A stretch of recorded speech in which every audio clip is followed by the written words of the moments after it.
안녕하세요. 토요 미스테리 디바 메이입니다. 2021년 4월 28일 새벽 6시 50분 일본 오사카 다이토시 경찰서에 한 신고 전화가 걸려왔어. 인근 맨션에 살던 사람인데 여성의 비명소리가 들렸다는 거야. 경찰은 곧바로 출동했는데 현장에 도착해보니까 이게 화재 사건이더라고. 그 맨션 2층에 불이 막 활활 타고 있는 거야. 결국 경찰차에 이어서 소방차도 곧바로 도착했고 빠르게 진화되었지만 안타깝게도 피해자가 있었어. 화재가 최초로 발생한 집 안에서 시신항구가 발견된 거야. 이 집에 거주 중이던 48살의 남성 카모토 사토루였지. 사인은 화재로 인한 일산화탄소 중독이었는데 경찰은 시신을 수습하고 나서 그 화재 원인을 파악하려고 집안을 살펴봤어. 그런데 베란다에 좀 미심쩍은 물건이 있더라고. 그건 사다리였는데 보니까 2층이던 그 카모토 집에서 위층인 3층 베란다로 그렇게 이어져 있는 거야. 그러니까 맘만 먹으면 그냥 바로 위층으로 올라갈 수 있게 딱 연결되어 있던 거지. 경찰은 뭔가 미심쩍다 싶어서 그 사다리를 따라서 위층 집에 가봤거든. 그런데 거기에 끔찍한 광경이 펼쳐져 있었어. 방 안에는 젊은 여성이 피투성이인 채로 쓰러져 있는 거야. 신원은 21살이던 대학생 요시오카 모모카인데 이 집에서 살던 사람이었고 이미 사망한 상태였지. 상황은 너무 심각했어. 전신이 피투성이인데다가 자세히 보니까 뒤통수는 뭔가로 가격당한 듯 하더라고. 곳곳에 칼에 찔린 상처도 발견돼. 근데 흉기는 바로 발견됐거든? 침대 위에 있었는데 모양이 좀 특이해. 보니까 60cm 정도 되는 나무 막대기에 칼을 와이어로 고정해서 직접 제작한 것 같아 보이더라고. 일단 요시오카의 사인은 과다출혈이었어. 허벅지 동맥이 끊어진 게 결정적이었지. 혈흔이 거실부터 현관까지 길게 남아있는 걸로 봐서는 그녀가 공격을 받고 필사적으로 도망치려고 했던 것 같아. 그런데 사건 현장에 아주 이상한 점이 있는데 현관문이 접착제로 꽁꽁 붙어있는 데다가 심지어 문 바깥쪽에서 열리지 않게 뭔가를 이렇게 끼워놨더라고. 마치 누군가 그녀를 의도적으로 집안에 가둔 것 같아 보였어. 근데 이게 너무 소름 돋는 게 그렇게 밖에서 문을 막아버리면 구조 시간도 더 걸릴 거고 심지어 밑에 불도 났었는데 대피할 수 없게 되는 거잖아. 대체 누가 겨우 대학생이던 이 요시오카를 잔혹하게 살해한 걸까? 사실 가능성이 가장 높은 사람이 있기는 하지. 그녀의 집까지 연결되어 있던 그 사다리가 가장 수상했으니까. 얼마 후에 경찰이 유력한 살인 용의자를 지목했는데 예상했던 대로 아랫집 거주민이자 화재 피해자인 카모토였어. 근데 상식적으로 생각해봐라. 아무리 이웃 간의 사이가 좋다고 해도 베란다에 사다리 놓고 왔다 갔다 하는 건 좀 이상하잖아. 애초에 요시오카는 20대 대학생이고 카모토는 40대 후반의 직장인이야. 그러니까 둘이 접점이 전혀 없는 거지. 그러니까 친한 사이일 가능성도 낮고. 자, 둘이 친분이 있던 게 아니라면 아랫집 카모토가 일방적으로 사다리를 이용해서 윗집 요시오카 집에 침입한 걸로 추정돼. 한편 요시오카의 시신에는 몸 곳곳에 엄청난 구타 흔적이 남아있었어. 분명 범인은 그녀에게 원한이 있었던 걸로 보이지. 경찰은 이 모든 정황을 토대로 어떤 이유였는진 아직 모르지만 카모토가 요시오카에게 깊은 원한을 품었고 그래서 그녀의 현관문을 막아서 밖으로 도망치지 못하게 해두고 나서 다시 자기 집 베란다에 있던 사다리로 요시오카 집에 침입한 후에 그녀를 살해했다 라고 결론을 내렸어. 그리고 나서 경찰은 드디어 카모토의 범행 동기를 발표하는데 사람들은 또 한 번 놀라게 돼. 그 범행 동기가 뭐였냐면 현대인들에게는 너무나 익숙한 주제. 바로 층간소음이야. 사실 우리나라에서도 크게 문제되곤 하잖아. 특히 아파트나 다세대 주택에서 이런 갈등이 빈번하기도 했고. 요시오카랑 카모토가 살던 곳은 5층 정도 되는 맨션인데 여기가 지어진 지 26년이나 된 철골조 건물이야. 참고로 철골조 건물은 철로 기둥을 세우고 그 나머지는 나무 같은 걸로 마감을 한 건물이거든. 그러다 보니까 콘크리트 건물보다는 그 방음에 취약하다고 해. 대신 그만큼 월세가 저렴하대. 일본의 많은 건물들이 철골조 방식으로 지어져 있어서 일본에서는 흔하게 볼 수 있는 구조이기도 하고. 그러니까 이 맨션이 특별히 막 방음이 최악이다 라고 하기도 그렇고 뭐 그렇다고 해서 훌륭하다라고 하기도 애매한 그냥 평범한 건물이었던 거지. 관리 직원 말에 따르면 억지로 막 시끄럽게 소음을 만들어내지만 않으면 뭐 주민들 사이에 큰 트러블은 생기지 않는다고 해. 그러니까 생활소음 정도는 서로서로 이해하면서 지냈다는 거지. 그러면 혹시 살해당한 요시오카가 비정상적으로 시끄러운 그런 문제 많은 이웃이었냐고? 아니, 일단 요시오카에 대해서 조금 더 자세히 알아보자면 요시오카는 밝고 친절해서 어렸을 적부터 인기가 많았다고 해. 대학에서는 축구부 매니저도 맡았었고 일본에서는 운동부 선수나 매니저를 맡은 애들이 완전 인싸거든. 그러다 보니까 당연히 친구들도 많았었고 요시오카의 SNS를 보면 종종 자기 집에 친구들을 초대해서 함께 소소한 파티를 즐기기는 했던 것 같아. 어쩌면 이때 너무 시끄럽게 떠들거나 뛰어다녔거나 그랬던 거 아닐까 싶었는데 다른 이웃들의 말에 따르면 피해를 끼칠 정도의 소음은 전혀 없었다고 해. 무슨 관리사무소에 민원이 들어왔던 적도 단 한 번도 없었었고. 물론 요시오카 바로 아랫집에 살던 카모토는 다른 이웃에 비해서 소음을 더 크게 느꼈을 수도 있기는 하지. 근데 그 요시오카 바로 옆집에 있는 주민조차도 간혹 말소리가 좀 들리긴 했지만 그게 소음이라고 할 정도는 아니었다라고 했었거든. 한편 경찰은 카모토에 대해서도 조사하다가 새로운 사실 한 가지를 알게 되는데 그는 전에 살던 맨션에서도 층간소음으로 이웃과 다툰 적이 있더라고. 그리고 카모토 가족들이 말하길 그가 유난히 그 생활소음에 민감했었대. 예전에 옆집에 살던 이웃도 분명 자긴 아무런 소리도 안 냈는데 카모토가 막 시끄럽다면서 위협하고 그런 적도 있다고 하더라고. 분명 이웃은 꼼짝도 안 하고 그냥 침대에 누워있기만 한데 그러니까 그러면 소음낼 상황이 전혀 아니잖아. 그런데도 카모토가 막 벽을 쿵쿵 치면서 조용히 좀 하라고 화를 냈던 거지. 이게 상식적인 행동은 아니잖아. 애초에 꼼짝도 안 했는데 무슨 소리가 나냐고.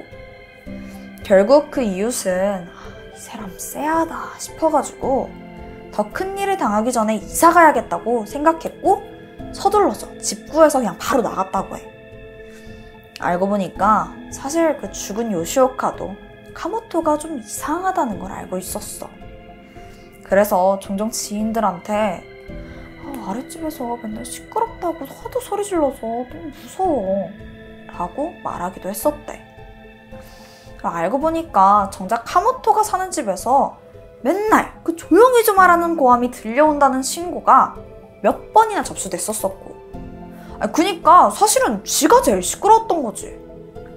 반면 요시오카한테는 아까도 말했듯이 민원이 단 하나도 없었잖아. 근데도 단 한 사람 아랫집의 카모토만 그 요시오카에 대해서 불만을 품었던 거지. 사건의 잔혹성이나 이웃들의 증언을 들어보면 카모토는 분명 그 정신 상태가 매우 불안정해 보였다고 해. 아니 아무 소리도 안 나는데 막 시끄럽다고 소리치고 그러면 그게 멀쩡해 보이진 않잖아. 그런데 뜻밖에도 그 이웃을 제외한 주변 사람들, 그러니까 뭐 동료나 그냥 친구들한테는 지극히 정상적인 사람으로 기억됐다고 해. 이게 참 아이러니하지? 카모토에 대해서 조금 더 알아보자면 8년 전 본가를 떠나서 오사카에 이사한 후에 한 5년 정도 가구 공장에서 배송기사로 일을 했었었고 작년 6월부터는 경비회사에서 일을 하고 있었어. 심지어 회사에서는 절대 지각이나 결근을 하지 않는 엄청나게 성실하고 바른 이미지였대. 굳이 특징을 하나 꼽자면 그냥 혼자 일하는 걸 더 선호한다? 이 정도? 직장에서는 특별히 누구랑 친하게 지내고 그러진 않았던 것 같아. 동료들은 카모토가 좀 예민하고 내성적인 편이긴 했는데 누군가를 죽일 만한 사람은 아니었다라고 말했어. 하지만 그가 범죄를 계획한 정황들은 속속 드러나.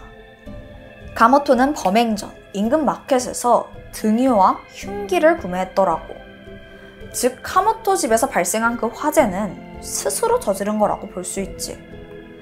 또 몇 주 전에는 인터넷을 통해서 그 사다리를 미리 주문했었었고, 살인범행은 철저하게 계획된 거야. 봐라, 좀 정리해보면 범인 카모토가 층간소음으로 스트레스에 시달렸고 결국 위층에 살던 요시오카를 살해한 뒤 불을 질러서 스스로 목숨을 끊었다는 거잖아. 그것도 윗집의 현관문을 아예 봉쇄해버릴 정도로 치밀하게 말이지. 2021년 8월 오사카 경찰은 살해 및 방화 혐의 용의자로 카모토를 지목했고, 같은 날 용의자 사망으로 해당 사건에 대해서 불기소 처분을 내렸다고 해. 그렇게 사건은 그냥 종결되었고, 그런데 여전히 찝찝함이 남아. 피해자랑 가해자 모두 사망해버려서 그 사건의 자세한 내막은 알 수가 없잖아. 정말 둘 사이에 층간소음이 발달이었을까? 멀쩡하던 사람이 너무 하루아침에 돌변해버렸으니까. 결국 사건에 대한 정확한 전말은 미스테리로 남을 수밖에 없었어. 일본의 한 대학 교수는 카모토가 편집증적인 의심을 했던 게 아니냐고 추정했는데, 그러니까 단순히 위층의 소음 때문에 스트레스를 받는 게 아니라 제가 너를 괴롭히려고 일부러 소음을 내는 게 틀림이 없어. 약간 이런 피해의식과 망상에 빠졌을 수도 있다는 거지. 반면에 일본 건축 전문가는 카모토가 실제로 층간소음으로 고통을 받았을 수도 있다고 지적했어. 사실 소음이라는 것도 상대적일 수가 있잖아. 아까 말했듯이 그 집 구조 자체가 엄청나게 방음이 잘 되는 건 아니다 보니까 누군가에게는 그 사소한 소음이 크게 들릴 수도 있었다는 거지. 하지만 사건의 진실이 어떻든 간에 요시오카는 살해당했어. 그녀는 누군가가 자기한테 큰 분노를 품고 있었다는 그 사실뿐만 아니라 그 이유조차도 전혀 알지 못한 채 그렇게 세상을 떠나고 말아. 맨 처음 기억나? 이웃들이 비명소리를 듣고 신고했었잖아. 그게 요시오카의 비명소리였는데 당시 엄마! 이렇게 외치면서 도움을 청했다고 해. 그녀의 외마디 비명소리가 너무나도 가슴 아프게 다가오는 것 같아. 얼마 전인 10월 29일 뉴욕의 한 아파트에서도 층간소음으로 다투다가 홧김에 위층에 살던 아빠와 아들을 총으로 살해한 사건이 있었어. 4년 전에 이사 온 후 직후부터 층간소음으로 인해서 이웃 간의 사이가 쭉 좋질 않았었대. 이렇게 층간소음 문제는 날이 갈수록 심각해지는 것 같아. 나 진짜 하다못해서 내 친한 친구인 제이양이 있는데, 미안, 내가 그 본명을 말할 순 없으니까. 하여튼 걔네는 옆집 사람이 잘 때 핸드폰을 벽에 딱 붙게 하고 자나 봐. 근데 아침에 그 알람이 울릴 거 아니야. 그러면 그때 그 알람 진동이 징 하고 벽을 타고 자기한테까지 느껴진대. 와, 그게 너무 시끄러워서 진짜 미치겠다고 하더라고. 이게 참 어려운 문제지. 이럴 때일수록 서로서로 조심하고 또 이해하는 모습이 필요한 것 같아. 오늘 내가 준비한 스토리는 여기까지야. 그럼 우린 다음 영상에서 만나. 지금까지 토요미스테리 디바메이였습니다.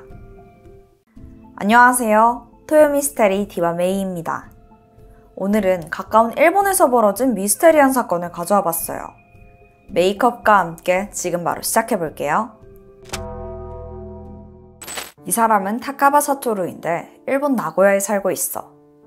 날씨가 화창했던 1999년 11월 13일 토요일 아침이야.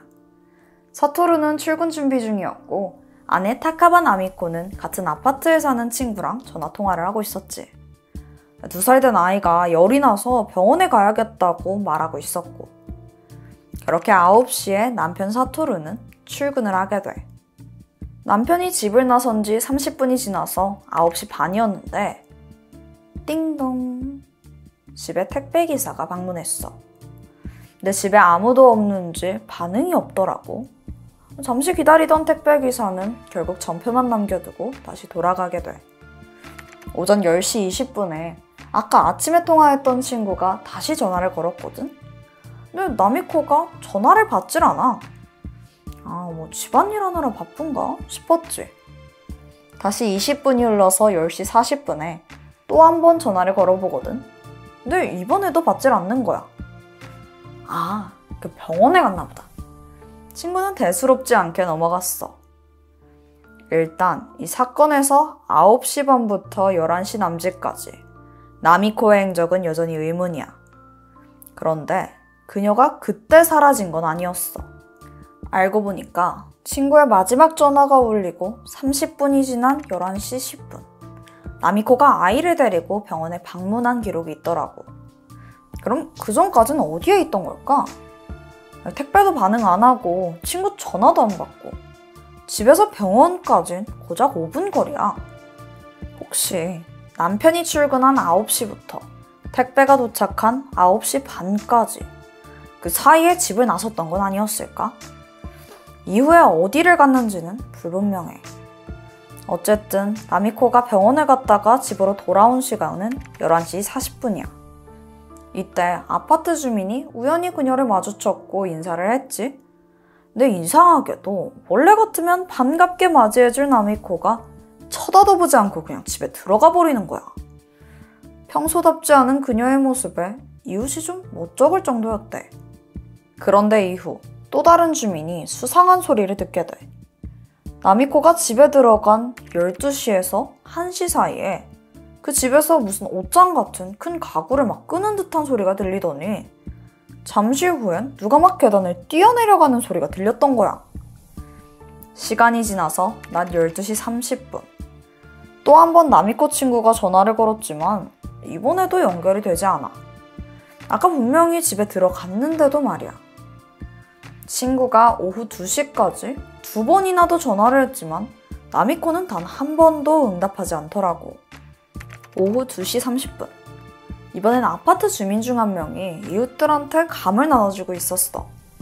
쭉 돌다가 나미코 집에도 가게 돼. 역시나 아무도 나오지 않았고.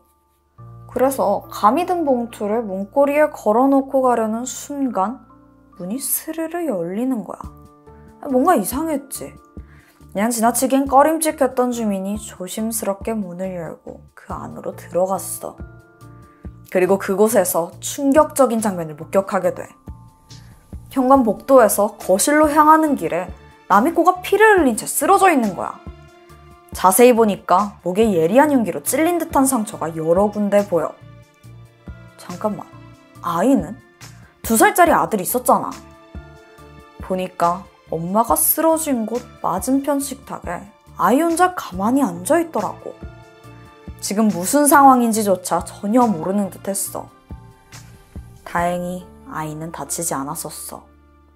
신고를 받은 경찰이 빠르게 출동했지만 나미코는 이미 과다출혈로 사망한 상태였지. 경찰은 목격자를 찾기 위해 탐문 조사를 시작했고 그 근처에서 수상한 사람을 봤다는 증언들을 듣게 돼. 오후 12시 15분. 파마머리의 중년의 여성이 피투성이가 된 팔을 꽉 누르면서 인상을 쓰고 막 걸어갔다는 거야. 자, 그럼 정리해보면 나미코는 남편이 출근한 9시에서 택배기사가 왔던 9시 반 사이에 집을 나섰고 마지막으로 목격된 시간은 11시 40분이었어. 그리고 집에서 가구 끄는 소리가 난 건 12시에서 1시 사이였으니까 그럼 사망 추정 시간은 11시 40분에서 12시 반 사이인 거잖아. 여기서 아까 그 수상한 여자 기억나지? 그 피를 흘리면서 걸어갔던 시간이 12시 15분이었는데 그럼 나미코 사망 추정 시간이랑 딱 맞아 들어가. 이 중년의 여성이 유력한 용의자가 될 수도 있다는 거지. 현장에는 어떤 증거가 있었을까? 집 현관 카페트에 누군가의 구두 족적이 발견됐어. 240mm의 여성의 것으로 추정돼. 또 화장실 세면대에는 추가적인 용의자의 혈흔이 나오는데 분석해보니까 B형의 여성으로 밝혀졌고 분명 범인이 이 집에서 나미코를 찌르고 도망간 거잖아. 그래서 범인의 도주 경로를 추적해보던 경찰은 현장에서 한 500m 정도 떨어진 공원 음수대에 누군가 피를 씻은 흔적을 발견했었대. 나미코 집에 있던 용의자의 거랑 똑같았지. 그 와중에 새로운 목격자도 등장하게 돼. 공원 근처였는데 40대에서 50대로 보이는 여성이 손에 피를 흘리면서 공원 쪽으로 가고 있었대. 그렇게 목격자들의 증언을 종합해보면 용의자의 모습이 좀 대부분 일치하고 있어. 그러니까 범인이 여성이라는 건 확실한 것 같아. 한번 추리해볼까? 범인은 살인을 하는 과정에서 자기 손에도 상처를 입었고 지혈을 하기 위해서 나미코네 화장실에서 한 번, 그리고 그 공원 음수대에서도 손을 씻었던 거야. 그럼 범인은 면식범이었을까? 평소 나미코는 되게 조심성이 많은 성격이었다고 해. 또 집에서 벨이 울리면 항상 누군지 확인하고 문을 열어줬고 집에 강제 침입이나 도난의 흔적은 전혀 없었어. 그렇다면 면식범일 확률이 높다는 거지. 나미코를 부검해보니까 목과 입 주변 그런 급수 부위에 공격을 당한 걸로 밝혀져.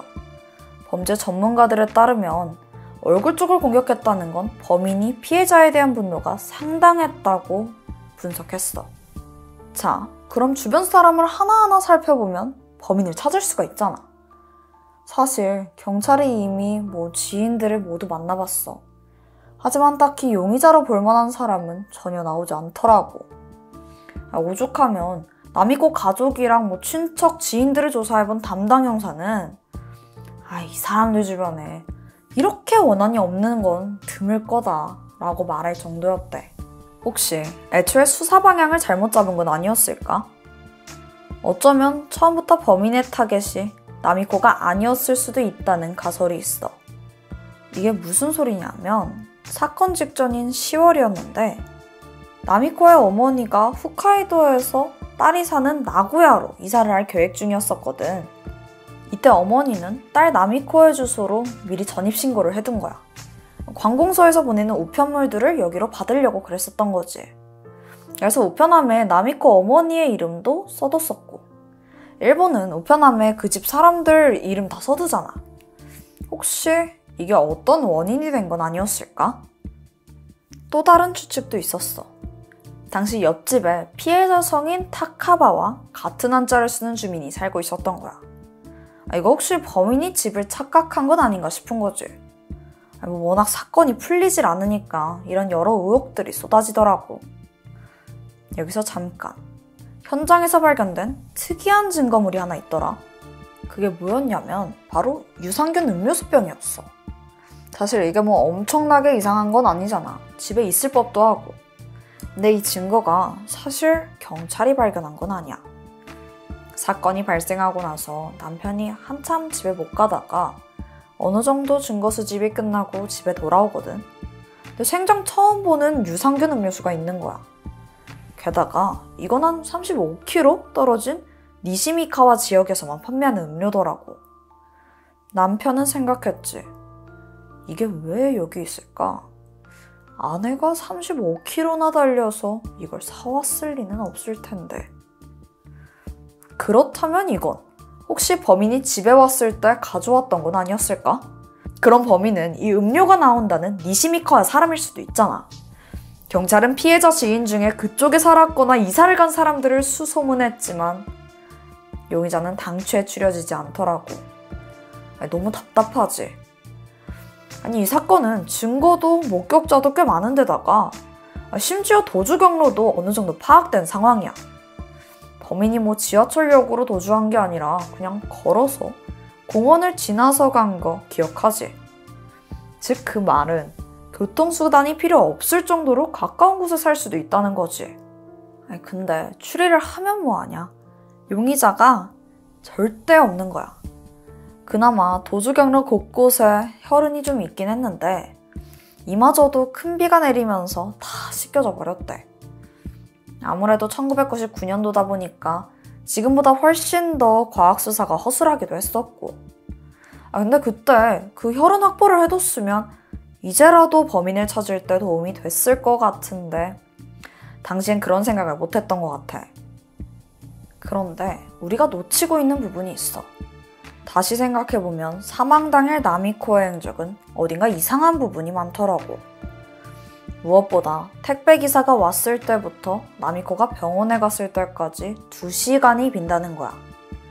전문가들은 이때 행적에 대해 알아내면 그녀의 죽음을 밝혀낼 실마리가 될 수 있을 거라고 했지만 1999년엔 CCTV가 많지 않다 보니까 나미코가 대체 어디서 뭘 했는지 여전히 미궁에 빠지게 돼.